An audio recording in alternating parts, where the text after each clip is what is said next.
have one new message. Translating. Disney and Pixar's Hoppers is now available on Disney+. You could say that again. Critics are calling it Pixar's funniest movie ever and a wildly entertaining ride. Blizzard Potato. It's certified fresh and verified hot. Now we party. This is incredible! Wow, I am clearing the rest of the day. Disney and Pixar's Hoppers, now available on Disney+. Rated PG. Blowing ad budget on metrics that look great till the CFO sees them, that's bull spend. And marketers are calling it out in Dashboard Confessions. I remember telling my boss, it'll be good for the brand, when leads were slow. Yeah, it wasn't. Cut the bull spend. LinkedIn lets you target by company, job title, and more. Advertise on LinkedIn. Spend $250 on your first campaign and get a $250 credit. Go to linkedin.com/campaign. Terms and conditions apply.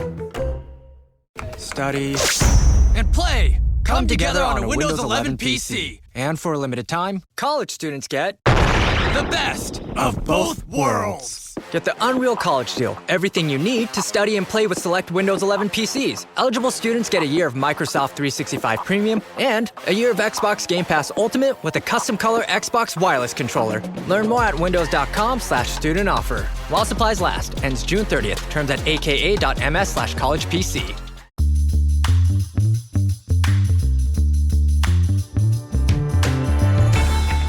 Hey everyone, welcome to this edition of Keep Watch Pass on the It's Not That Bad podcast channel.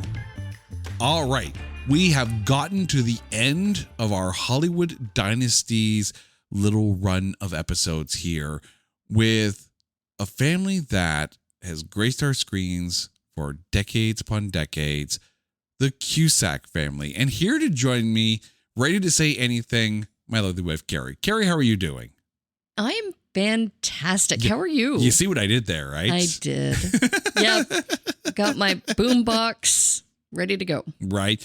So the Cusacks, this was a bit of a no-brainer to toss this family into the mix here because what a freaking filmography from every single Cusack out there. So here's what we're going to do. We're going to pick 3 films each, a keep, a watch, and a pass. Each of them starring at least one Cusack. The keep, one we hold in high regard. The watch, one we don't mind even with commercials. And the pass is one that not necessarily because of the actors in question, it just does nothing for us. All right, Carrie, get this party started. What is your keep Cusack film? I am so incredibly excited that you asked. Thank you so much because I am keeping a John Cusack movie. Okay. It's about a summer vacation. This movie was my absolute go-to. It was literally my favorite movie that I could recite from the opening credits with the poor, lost, wandering artwork of one John Cusack in one crazy summer. And I'm calling it out now because this movie, I was shocked and horrified to learn it's sitting at a 45%. Wow. Yeah, it qualifies. And honestly, for the longest time, I'm like, there's no way this movie qualifies because it is just so good. It's got Bobcat Goldthwait. It's got John Cusack. It's got so many different little cameo appearances. It is the most amazing movie about the sad, fuzzy bunnies that John Cusack is an artist. He's a wanderer. He's a love-struck, teen on a summer vacation, and he takes this trip on, actually, I think he just hangs out at the beach, to be quite honest. But the things that happen around him during the summer vacation, he falls in love. Does the girl love him back? I don't know. We get to the end of the movie. I'm not going to spoil it because I need. This is not a want. This is a need. I need to defend this movie. This is my childhood we're talking about, and I am so freaking here for it. I love One Crazy Summer, and without a doubt, this is a keeper. This has held a place in my VHS collection. And yes, I still have a VHS player, so I can rewatch this movie. And it's all about this movie. I love it. Is this where I blow your mind for a second here? I've never watched this movie. Never watched this movie. Not once. Oh my God. With the crazy uncle that's calling in the radio show to try and win the tickets to... Oh my God. Oh. I watched a lot of 80s movies, but somehow this one, I missed it. What? Really? Yes. Even though I talk about it every chance I get, every time we talk about summer movies and road trip movies and, just like aimlessly drifting through your summer vacation and beach bum, all of these things. I have talked about this movie so many times. You've never seen it? I've never actually seen this movie. We need to remedy that. That Okay. needs to be fixed. Here's the deal. Dear listeners on a regular basis, if you are listening to this episode on release day, just know that in 48 hours, I'm going to remedy my one crazy summer situation here. Not to worry, friends. I will fix him. I will fix him right quick. Well, that would explain the chair bolted in front of the TV with handcuffs attached to the armrests and one of those, like, it looks like something they would use in the electric chair kind of thing to hold my head in place, and a weird large supply of toothpicks to hold my eyelids open. Okay, cool. So we're going to watch One Crazy Summer and talk about that in 48 hours. That episode will release on Wednesday. All right. You know the podcast you're listening to, the It's Not That Bad podcast channel, where we normally talk about films with a less than stellar tomatometer. So every now and then, because this show exists, Keep Watch Pass, on this channel, I get to talk about a film with a greater than 60% tomatometer. I get to talk about a film right now that has a 100% tomatometer. Because Joan Cusack is the voice of Jessie in Toy Story 2. Because you're damn right I'm going with Toy Story 2. Toy Story 1 is good. Don't get me wrong. Toy Story 2, maybe the best Pixar film of all time. I don't think that's a great, shocking, break the internet kind of statement. I would go on record and say many people would probably agree that Toy Story 2 is the greatest Pixar film of all time. Because really, you expand Woody's world, because we know, and we knew from the first one, that Buzz has this world of characters around him, including Zurg. But here, prior to this, it was just, Woody was a cowboy. We don't know where he came from. We don't know why. We don't know why he was such a big deal to Andy. But all of a sudden now we discover that, there's a family. He's got a family. Jesse, Bullseye, the Prospector Pete. Perfectly cast by Kelsey Grammer. But tell me this isn't the best freaking Pixar film of all time. I completely agree with you. I completely agree. And just for the scene alone, just for the song, Jessie's song, When She Loved Me, I mean, instant goosebumps and happy tears. I mean, shout out to Sarah McLachlan for that song. I love that you picked this movie as your keeper. So now I can pick something else for my watch, because a little bit of inside information, that was actually originally my keep, was of course Toy Story 2. I started my research on Joan and I'm like, how could I not pick Toy Story 2? Then I did my research on John and I'm like, holy, how was this not on my radar? Right? And everything changed on my list, of course. But that's the interesting thing. When you have like a family's filmography, not just one actor, but a family's filmography, a very active acting family's filmography, there are sometimes multiple films where they kind of sit atop your all-time faves list. I don't have to sit here and tell you Toy Story 2 is a good film, right? 100% tomatometer doesn't happen with most films. Toy Story 2, hells yeah. And for an animated film, for it to be that lauded, it's got to be good. I don't know of anyone who would sit there and say that Toy Story 2 isn't the best of the franchise and isn't the best from the actual studio. Like, honestly, can you think of, aside from maybe the first Toy Story, can you think of any other Pixar film that even comes close to touching the pinnacle of the mountain that Toy Story 2 stands upon? No. And I know it's not Pixar, but I know that, other properties like, I don't know, let's say the Minions or... Yeah, Despicable Me or the Boss Baby or whatever. No, they don't. Nothing is worthy enough to stand in the shadow of Toy Story 2, save for the original. And Joan Cusack was such a great pick to play Jessie.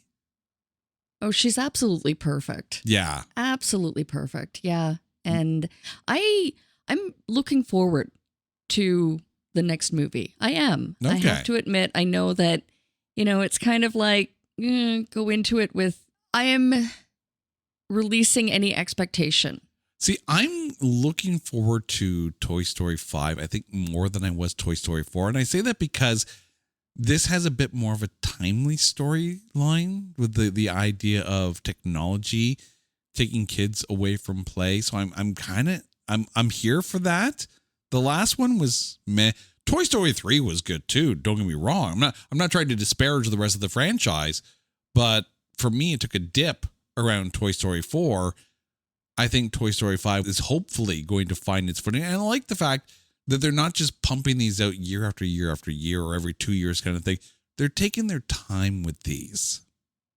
This episode is brought to you by Redfin. You're listening to a podcast, which means you're probably multitasking. Maybe even scrolling home listings on Redfin, saving homes without expecting to get them. But Redfin isn't just built for endless browsing. It's built to help you find and own a home. With agents who close twice as many deals, when you find the one, you've got a real shot at getting it. Get started at redfin.com. Own the dream. If you've ever blasted synth beats from your boombox or burned CDs for your besties, this one's for you. As people get older, much like their music tastes, their health needs change. AG1 is the simple daily health drink designed to deliver over 75 essential daily nutrients and pre- and probiotics to support energy, digestion, and mood, so you can make the most out of every decade and dance break. Learn more at drinkag1.com. This episode is brought to you by State Farm. You know those friends who support your preference for podcasts over music on road trips? That's the energy State Farm brings to insurance. With over 19,000 local agents, they help you find the coverage that fits your needs, so you can spend less time worrying about insurance and more time enjoying the ride. Download the State Farm app or go online at statefarm.com. Like a good neighbor, State Farm is there. All right. For my watch pick, I'm not going with a John Cusack film. I'm not going with a Joan Cusack film either. I'm going with an Anne Cusack film. And one I know that you and I have watched together. Nightcrawler, starring Jake Gyllenhaal as an absolutely unhinged news stringer who is so sociopathic that he even adjusts crime scenes before cops get there in order to be able to get the shot.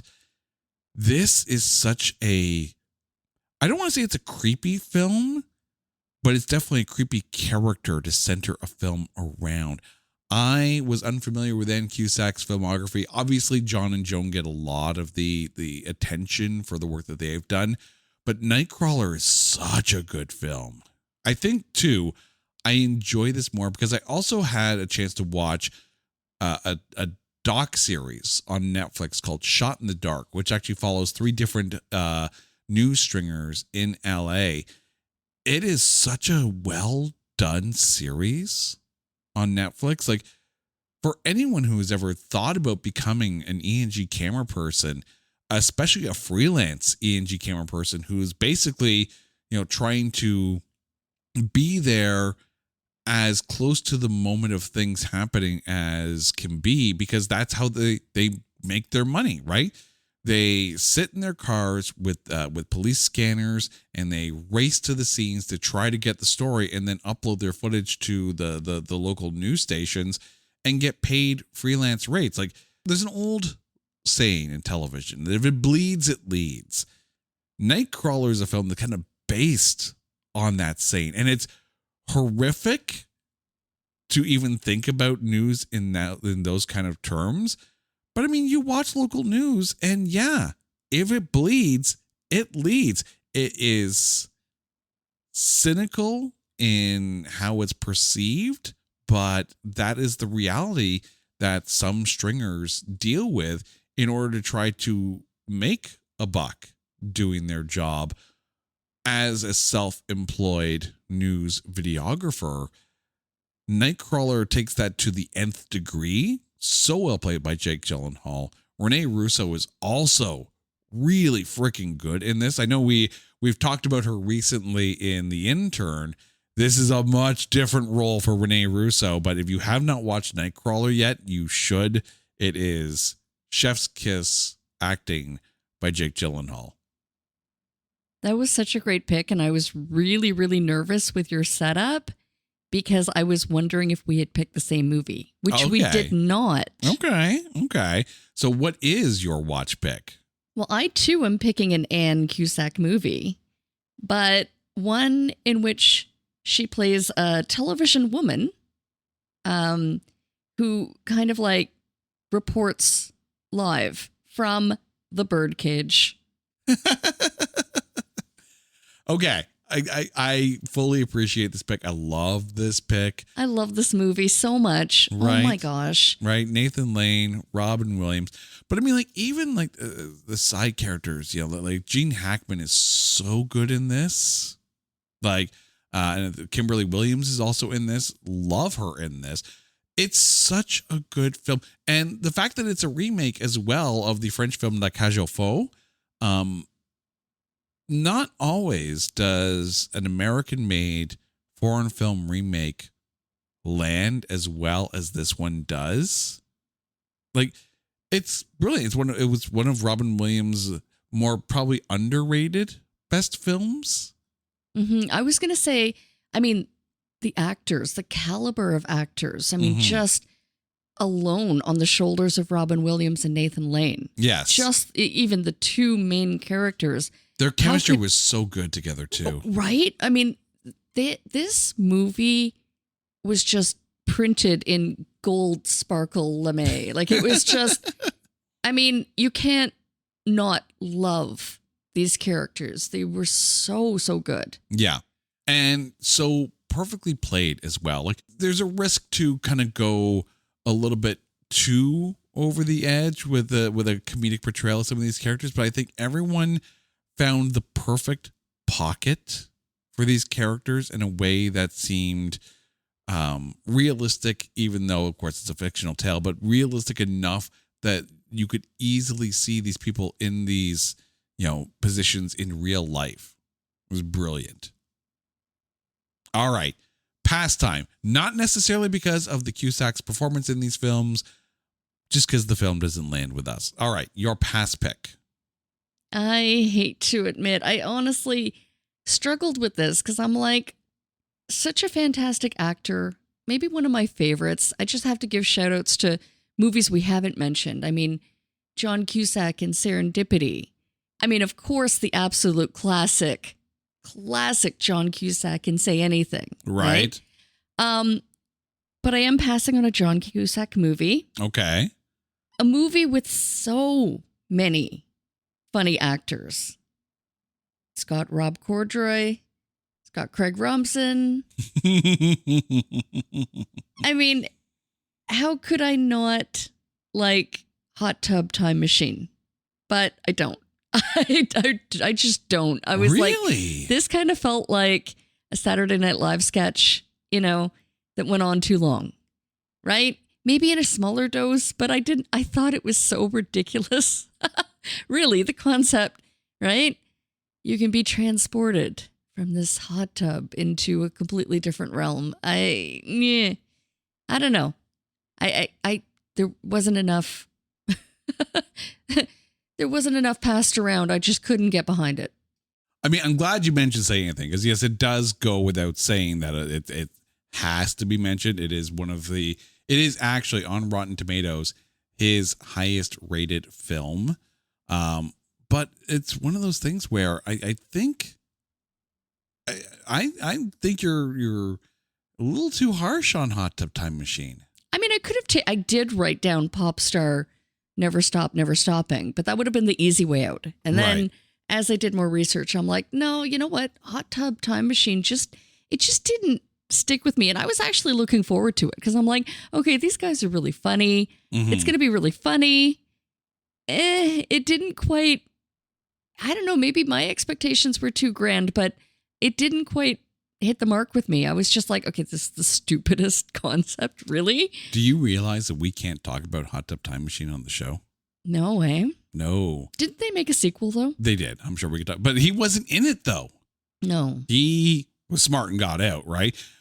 Just FYI, say anything. Remember how we talked about the Toy Story 2 having a 100% tomatometer? Mm-hmm. Say anything, 98%. Oh, well, there you go. That is how freaking good it is. But no, it's at 64%. We don't get to talk about Hot Tub Time Machine. And yeah, Craig Robinson, great in it. Freaking love Craig Robinson in that film. I think it's funnier than most people give it credit for. I got a good chuckle out of it. I think more so because of actors like John Cusack, being, a very good actor in a film that's a little on the silly side and kind of has fun with the idea of, going back and being able to revisit those kind of ski school kind of days. Also, have we not talked about ski school yet on this show? Okay, I ask you a question, though. If it weren't John Cusack, if it were, let's say like a Jason Bateman in his place, would you enjoy it as much? I don't know if I would or not. I guess it depends. I mean, Jason Bateman, I probably would. But it really does depend on the caliber of actor in that role. And John Cusack has this ability to take a less than stellar film and bring it up. I'm still surprised we actually had gotten to talk about America's Sweethearts. There is a film that qualifies that definitely shouldn't. Oh, that's another one that I was thinking. I absolutely loved him in that. I mean, we spoke about that movie. I know. We defended it. How does that movie qualify? Serendipity, though. Does it not qualify? Is it not one that we could talk about? Serendipity is one of those borderline films that does actually fit our criteria at 58%. Because that was such a good movie as well. Why does it feel like most of John Cusack's films are like grossly, unfairly maligned? I mean, yeah, there are some films that, not everyone has a perfect filmography. I don't know of any actor out there that has a perfect filmography, but some of these films are so unfairly maligned. Like America's Sweethearts is a gem of a film, and it is underrated beyond all belief. It shouldn't have qualified for the show, let alone have a 33% score. I mean, has John Cusack done some, I don't want to call them stinkers because I haven't actually watched them, but I mean, just looking at his filmography, there are 3 films in his filmography that have a 0% score. 3. What are those? The Contract, released in 2006, that co-stars Morgan Freeman. The Prince, that was released in 2014, that co-stars Jason Patric and Bruce Willis. And a movie called Reclaim, also released in 2014, that also stars Ryan Phillippe. But I guarantee you, the very presence of John Cusack alone means that a 0% is a slap in the face and should not actually be. But there is one film in these lesser than rated movies of John Cusack's career that does hit my pass list.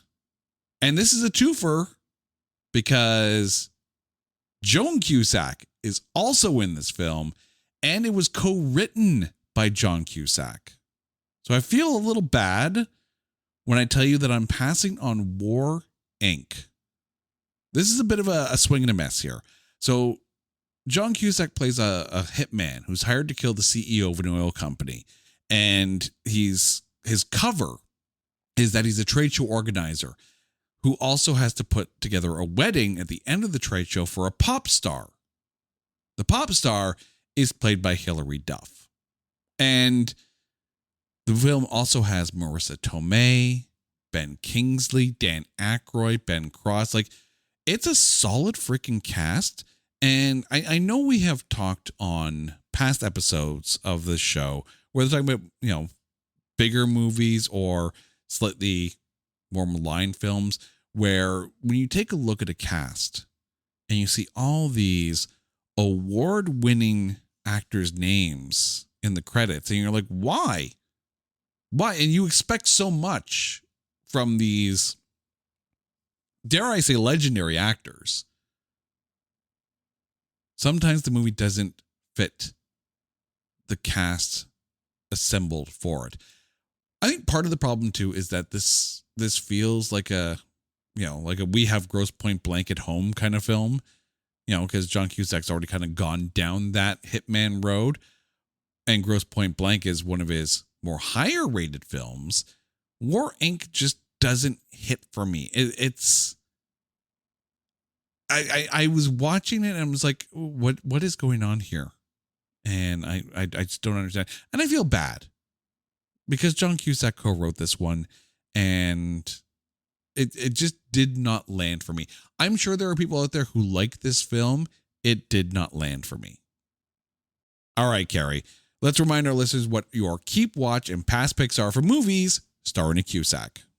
I am all about my keep movie. One Crazy Summer has to happen. In 2 days' time. You've got 48 hours to watch it and rave its reviews. You make this sound like a secret mission. You have 48 hours to watch One Crazy Summer and find good things to say about it. Go! And defend my childhood. My mind is freaking blown that you haven't seen this movie. No pressure here. How did you not? Anyway, we own it. I mean, it's been sitting on the shelf forever. But on the VHS shelf. I digress. The VHS hamster was on break. I'm going to be okay. Are you? Oh, God. Can you imagine if the tape has any crinkles in it? And we got 48 hours to figure that ish out. Oh. Because I have played it a few times. A few? Just a few. Mm-hmm. I love this movie. Apparently I love it. Apparently not with me around, but go on. Well, yeah, it's a high school movie. Like, it's like a summer vacation movie. So I literally grew up with this movie. Okay. Pat Goldthwai's in it. He's so freaking funny. Oh my God. I am so excited. Let's wrap this up quickly so we can go watch the movie. Quick question. What if I don't like it? Are you going to break my heart? I don't know. Are you gonna break my heart? Okay. Don't go breaking my heart. Yeah. All right. I'm watching The Birdcage with Ann Cusack and passing on Hot Tub Time Machine. Sorry, John. Sorry. But I'm all about One Crazy Summer. Fair. All right. I am keeping Toy Story 2, the rare 100% Tomodometer film. I'm watching Nightcrawler with Ann Cusack. And I'm passing on the co-written by John Cusack film starring John and Joan Cusack, War, Inc. Carrie, this has been a ton of fun. Like, before we sign off here, going through the filmographies of these dynasties, and I know there are other dynasties out there, but we can't just blow our load all at once. I know there are other families in the films that we can visit somewhere down the road, but this has been a bit of a fun run, hasn't it? It's definitely a family-friendly show, but what if we were to maybe look at the romantic angle next? Maybe we should get into budding relationships on or off set. Dun, dun, dun. Interesting. All right. food for thought. Grab the notebook, start writing it down. I'm sure that will come around soon enough. But until that time, you guys know the drill.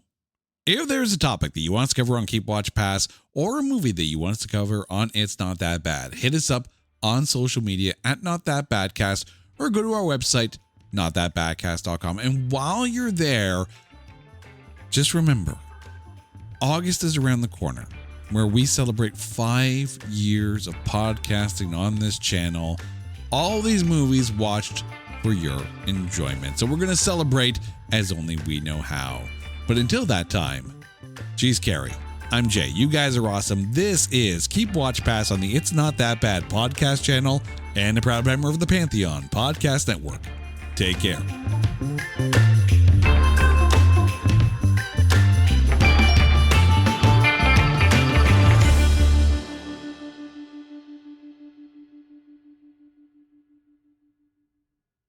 Ryan Reynolds here from Mint Mobile. I don't know if you knew this, but anyone can get the same premium wireless for $15 a month plan that I've been enjoying. It's not just for celebrities. So do like I did and have one of your assistants switch you to Mint Mobile today. I'm told it's super easy to do at mintmobile.com/switch. Upfront payment of $45 for 3-month plan, equivalent to $15 per month required. Intro rate first 3 months only, then full price plan options available. Taxes and fees extra. See full terms at mintmobile.com. The GLP-1 pill you've been waiting for is now on Ro. Yep, it's finally here. With the same clinically proven ingredient. Now in a pill. And now on Ro. It's the first FDA-approved GLP-1 pill for weight loss. At the lowest price available. That's one daily GLP-1 pill for big results. Now on Ro. Go to ro.co/listen to see if you qualify.